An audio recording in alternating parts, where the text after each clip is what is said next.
மாட்டுக் கொட்டகையில் மூதாட்டியை கொலை செய்து கழுத்தில் அணிந்திருந்த தங்க நகைகளை கொள்ளையடித்துச் சென்ற நபர்களை போலீசார் தேடி வழக்கு பதிவு செய்து தேடி வருகின்றனர். திருப்பத்தூர் மாவட்டம் வாணியம்பாடி அடுத்த பெத்தகள்ளுப்பள்ளி பகுதியைச் சேர்ந்தவர் நடராஜன், பவுனம்மாள் தம்பதி. பவுனம்மாள் புதுக்கோயில் சுங்கஞ்சாவடி அருகே உள்ள ஏரிக்கரை ஓரமாக கொட்டகை அமைத்து மாடுகள் வைத்து வந்துள்ளார்.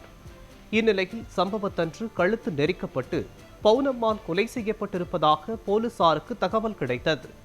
சம்பவ இடத்திற்கு விரைந்த போலீசார் அவரது உடலை மீட்டு உடற்கூறாய்விற்காக அரசு மருத்துவமனைக்கு அனுப்பி வைத்து விசாரணை மேற்கொண்டனர்.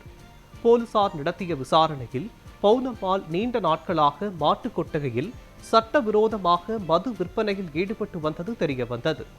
இந்த நிலையில் கொட்டகைக்கு சென்ற சிலர் அவரை கொலை செய்துவிட்டு அவர் அணிந்திருந்த 4 சவரன் தங்க நகைகளை திருடிச் சென்றது தெரியவந்துள்ளது. சட்டவிரோத மது விற்பனையில் ஏற்பட்ட தகராறு காரணமாக இந்த கொலை நடந்ததா அல்லது மது வாங்க வந்தவர்கள் நகைக்கு ஆசைப்பட்டு இந்த கொலை சம்பவத்தில் ஈடுபட்டனரா என போலீசார் விசாரணை மேற்கொண்டு வருகின்றனர்.